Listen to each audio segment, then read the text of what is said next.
Neste vídeo, você vai aprender as regras básicas do basquete. O basquete é praticado em uma quadra retangular de 22 a 28 metros de comprimento por 13 a 15 metros de largura.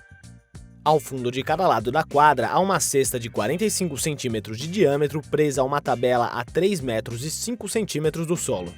Duas equipes de 5 jogadores competem durante 4 quartos de 10 minutos. Um intervalo de 15 minutos é feito após os 2 primeiros quartos. O objetivo do jogo é acertar a bola dentro da cesta da equipe adversária para fazer o maior número de pontos possível. Uma cesta vale 2 pontos, mas ela vale 3 pontos se for feita do lado de fora da linha que fica a 6 metros e 75 centímetros da tabela, a linha de 3 pontos. Ganha o jogo a equipe que fizer mais pontos ao fim do tempo regular da partida. Em caso de empate, as equipes jogam 2 prorrogações de 5 minutos até que algum time vença.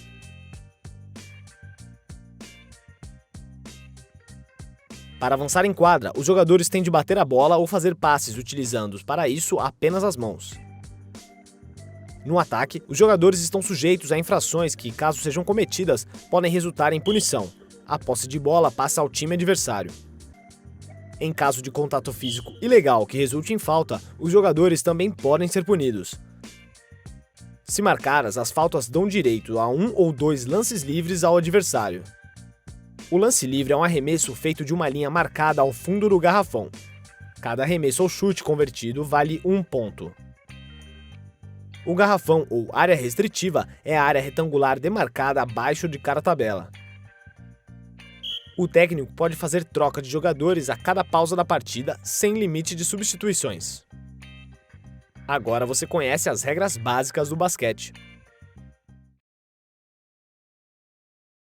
Kobe Bean Bryant, nascido em 26 de agosto de 1998 na Filadélfia, filho de Joel Bryant, ex-jogador e técnico do time Los Angeles Lakers, medindo 1,98 e pesando 96 quilos, e com 37 anos, foi 5 vezes campeão da NBA.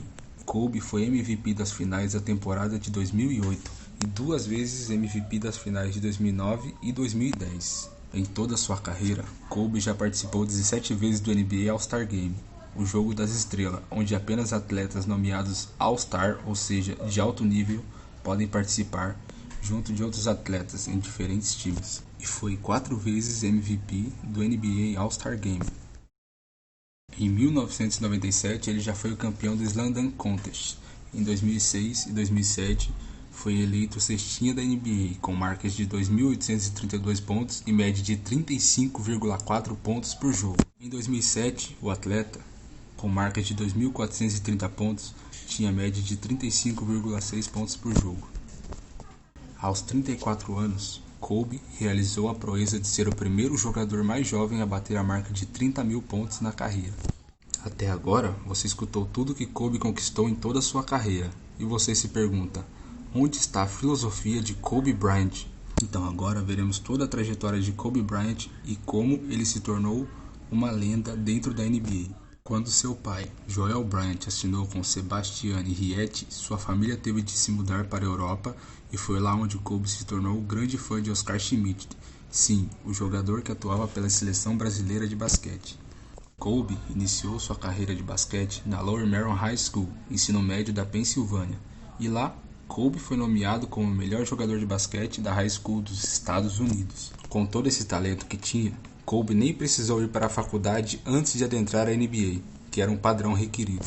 Kobe Bryant, I have decided to skip college and take my talent to the NBA. Kobe foi a 13ª escolha do ano de 1996, escolhido pelo time de Charlotte Hornets, e logo em seguida foi trocado pelos Lakers. Kobe tinha marcas de 7,6 pontos por jogo, jogando 15 minutos apenas, e era o jogador mais jovem a jogar na NBA. Em 2006, em um jogo contra o Toronto Raptors, anotou 81 pontos em uma partida, ficando em segundo lugar na lista de maiores pontuações da NBA, ficando atrás apenas de Wilt Chamberlain, que anotou 100 pontos em uma partida em 1962. Bryant tem 2 títulos pela seleção dos Estados Unidos, em 2008 e 2012, e um título da Copa América em 2007. My philosophy was a very simple one. And this is where I think film plays a big part of my life. Rudy was one of my favorite films growing up. Right? If you guys haven't seen Rudy, I suggest you watch Rudy. After watching that film, I come to understand if I could work that hard every day, with being blessed with the physical tools that I have, what would my career be? And I made a promise to myself from that day that I was going to work that hard every single day, so that when I do retire, I have no regrets. And that was the most important thing for me, is to leave no stone unturned, get better every single day. And if I lived that way, then over time, I'd have something that was beautiful. But that was my philosophy. It seems like a pretty simple one, but if you live your life to just get better every single day, if you do that for 20 years, what do you have? And if you got to get up every single morning and remind yourself how hard you need to work, you probably need to choose a different profession, because that shouldn't be there. I wake up in the morning excited to get to it. If I'm not training, I'm missing it. If I'm not watching a game of basketball, I miss it. There's no place I'd rather be. And if you have that feeling, then you're truly doing what God has put you on this earth to do. Like you said, I'm going to get up at 4. Everybody's get up at 6. If everybody's going to get up at 4, I'm going to get up at 2. Right. How do you develop that, or where do you learn that from?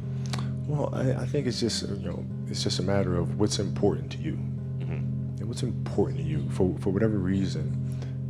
I felt like I didn't feel good about myself if I wasn't doing everything I could to be the best version of myself. If I felt like I left anything on the table, it would eat away at me. I wouldn't be able to look myself in the mirror. Right? So the reason why I can retire now and be completely comfortable about it, because I know that I've done everything I could to be the best basketball player I could be. And so that's where it comes from for me. You can't leave any stone unturned. You're going to show up to play, and you're going to lollygag through this scrimmage, through this drill. I'm going to beat you. I'm going to let you know I beat you. I'm going to want you to reconsider your professional life choice. If your job is to try to be the best basketball player you can be, right? To do that, you have to practice, you have to train, right? You want to train as much as you can, as often as you can. So if you get up at 10 in the morning, train for 2 hours, 12 to 2, you have to let your body recover. So you eat, recover, whatever. You get back out, you train, start training again at 6. Train from 6 to 8, right? And now you go home, you shower, you eat dinner, you go to bed, you wake up, you do it again, right? Those are 2 sessions. Right? Now imagine you wake up at 3, you train at 4, you go 4 to 6, come home, breakfast, relax, blah, blah, blah. Now you're back at it again, 9 to 11, right? You relax, and now all of a sudden you're back at it again, 2 to 4, and now you're back at it again, 7 to 9. Look how much more training I have done by simply starting at 4, right? And so now you do that, and as the years go on, the separation that you have with your competitors and your peers just grows larger and larger and larger and larger and larger. And by year 5 or 6, doesn't matter what kind of work they do in the summer, they're never going to catch up because they're 5 years behind. Right? So it makes sense to get up and start your day early because you can get more work in. Is that genetic?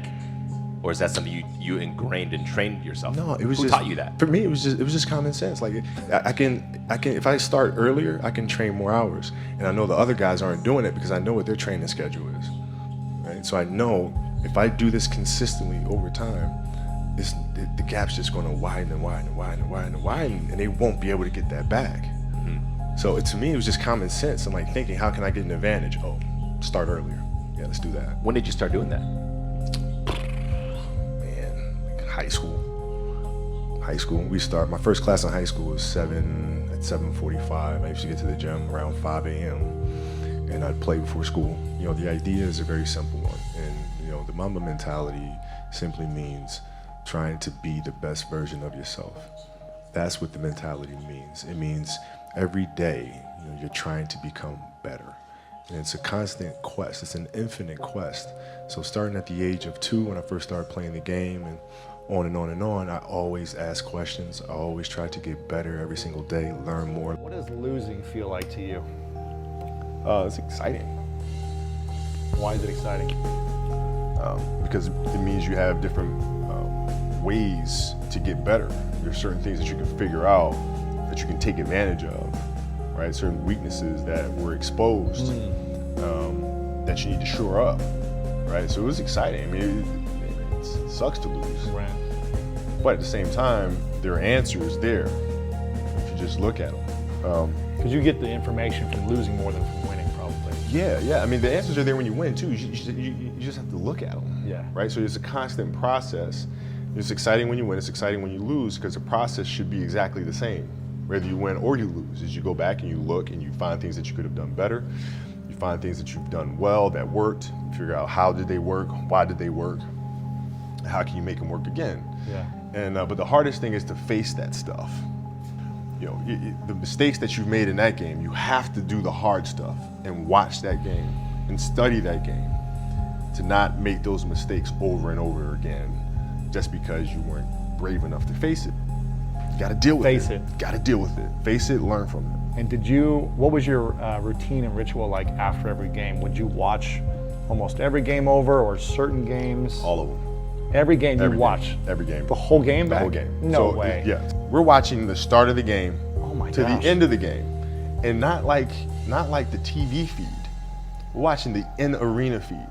The layup line, the timeouts. Oh my gosh. Yeah, rewinding, stopping, fast forward, rewinding, slow motion, every little thing, every game of that season. That's one of the keys, you think? It's like if you're not watching film, whether it be as a speaker on stage or a performer and a musician, if you're not watching yourself back. You gotta learn, man. I mean, Yeah. Beyonce's same thing. Really? After a performance, she's immediately on her laptop rewatching the performance. No way. Yes, seeing how to do things better. What could we have done differently? Right? I mean, it's an obsessiveness that comes along with it. You want things to be as perfect as they can be, understanding that nothing is ever perfect. But the challenge is try to get them as perfect as they can be. And what can you do? It's in your control. So control what you can. I can watch film all day long. It's going to help me Get better. Yes. There when you feel like you're nothing, shut that shit down, crush those thoughts and just trust me. Confidence comes from preparation. When I prepare, I know what I'm capable of doing, I know what I'm comfortable doing, and I know what I'm not comfortable doing. You know, so when the game's on the line, I'm not asking myself to do something that I haven't done thousands of times before. And so in those moments, if it looks like I'm ice cold or not nervous, it's because I've done it thousands of times before. And so it's one more time. I don't score 1 point the entire summer. Really? Not one. How old were you? 11, 10, 11. And you're playing against other 10, 11-year-olds? Uh-huh. Or you didn't score once? Not one. Were you in the game? I was in the game How did you not score? because I was terrible. Really? Yeah. I remember crying about it, being upset about it. My father just gave me a hug and said, listen, whether you score 0 or score 60, I'm going to love you no matter what. Wow. Now that is the most important thing that you can say to a child. Because from there, I was like, okay, that gives me all the confidence in the world to fail. I have the security there. But to hell with that, I'm scoring 60. Let's go. Right. And from there, I just went to work. I stayed with it. I kept practicing. When I came back the next summer, I was a little bit better. Yeah. You know, it wasn't much, Right. but I scored. And this you know? is 12, 13. 12, 13. And then 14 came around, back half of 13, 14 years old. And then I was just killing everyone. And it happened in 2 years. And I wasn't expecting it to happen in 2 years, but it did because what I had to do was work on the basics and the fundamentals. While they relied on their athleticism and their natural ability. And because I stick to the fundamentals, it just caught up to them. No dia 23 de novembro de 2015, Kobe anunciou que aquela seria a sua última temporada e que seria o fim de uma lenda, ou seja, da Mamba Mentality, e deixou o seguinte recado. Querido basquete, desde o momento que usei as meias do meu pai para fazê-las como bola e arremessá-las como se estivesse ganhando um jogo imaginário com a cesta da vitória no Great Western Forum, eu já sabia que uma coisa era real. Eu me apaixonei por você. Um amor tão profundo que eu dei para você tudo de mim, desde a minha mente, meu corpo, a meu espírito e minha alma. Um garoto de 6 anos cheio de amor por você, eu nunca havia visto o fim do túnel. Eu só via a mim mesmo saindo de lá. Então corri. Corri para cima e para baixo, em todas as quadras, após cada bola perdida por você. Não porque você me desafiou, mas porque você me chamou, eu fiz tudo para você. porque é isso que você faz quando alguém o faz sentir vivo como você fez me sentir. Você deu a um garoto de 6 anos o seu sonho de jogar pelos Lakers, e eu sempre vou amá-lo por isso, mas eu não posso amá-lo obsessivamente por muito mais tempo. Essa temporada é tudo o que tenho a oferecer. Meu coração pode sentir as marteladas, minha mente pode ficar moída, mas meu corpo sabe que é hora de dizer adeus. Está tudo bem, estou pronto para deixar você ir. Eu gostaria que soubesse disso para saborear todos os momentos que ainda temos juntos. Para o bem ou para o mal, nós demos um ao outro tudo o que tínhamos, e nós dois sabemos, não importa o que vier em seguida. Eu sempre serei aquela criança com uma bola feita de meia, uma lata de lixo no canto e com 5 segundos para acabar o jogo, e a bola nas minhas mãos. 5, 4, 3, 2, 1. Sempre te amarei. Kobe Bryant. And he clearly got it off in time. What a tough shot, banking in the three.